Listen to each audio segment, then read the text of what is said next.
Your Excellency, Ambassador Head of the delegation, now I am going to close the cycle of interventions by asking my own question covering my own mandate that cover the right to life. We will talk about the death penalty, extrajudicial killings, and enforced disappearance. But I would like to reiterate my gratitude and appreciation uh, for the excellent presentation of report. And I would like to commend all my colleagues, fellow commissioners for the cordiality, that friendliness that prevailed with regard to this dialogue. As for the report, I have read it, and I would like to tell you that I am quite impressed by the national human rights strategy and my positive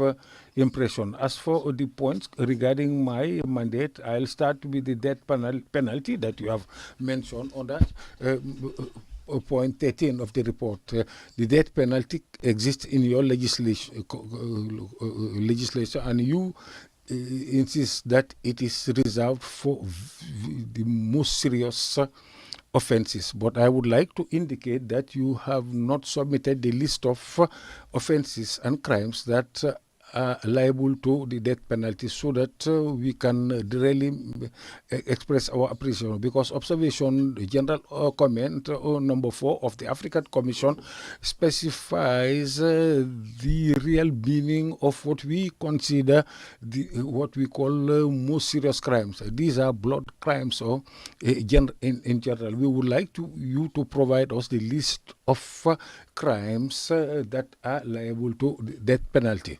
I would like to also indicate, you said that people who are sentenced to death enjoy certain guarantees, such that the death penalty will be issued only if the judges of the court are unanimous on the charge and also on the penalty. You also indicated that appeal is obligatory when it comes to the death penalty, and even if the person sentenced does not appeal, the ministry is obliged to do so. My question is, if the ministry then makes an appeal, are there procedures that can be implemented so that they are compelled to exercise this remedy? If that appeal is not made, will the sentence be called into question? These are my questions in this regard. I would also like to know if, under the current circumstances,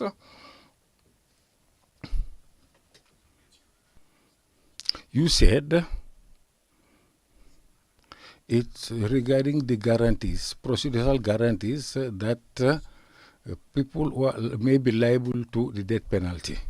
You said in your report that, however, the appeal is obligatory in this regard. And even if the person sentenced does not make any appeal, the ministry is obliged to make the appeal. My question is, if the ministry does not do the appeal, in that case, if that deficiency, that will lead to the cancellation of the death penalty. So my second question concerns statistics, the data. We have not received in your report the number of persons who are currently sentenced to death in the prisons. So we would like to have the data in this regard. The third question is to see the death penalty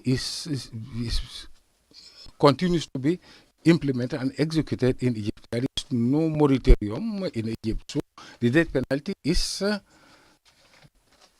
executed. I would like to know, internally, is there any social debate on the issue of abolition, the death penalty, abolition of the death penalty?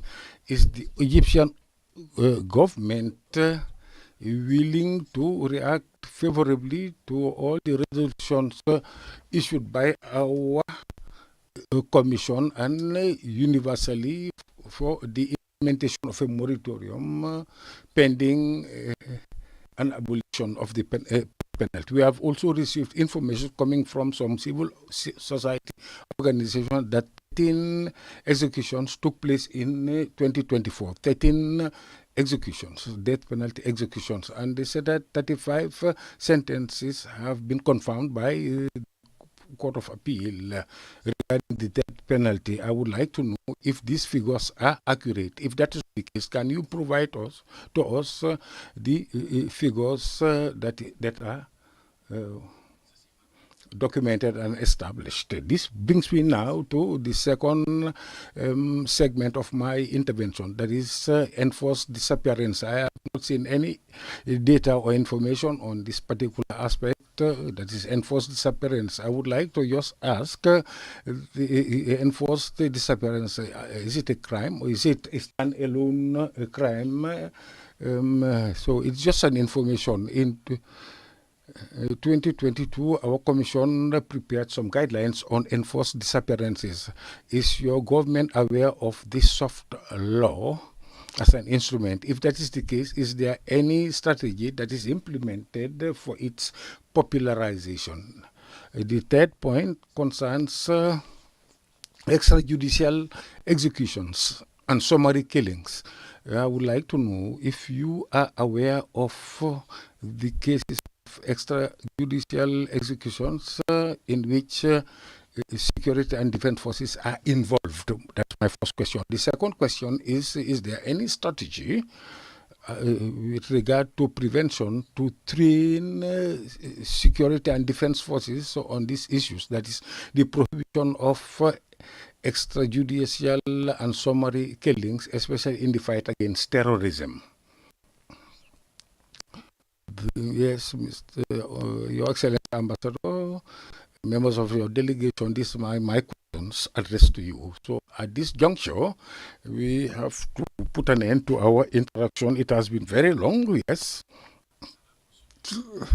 With regard, based on the procedures of the commission, we allow you to withdraw and resign and then come back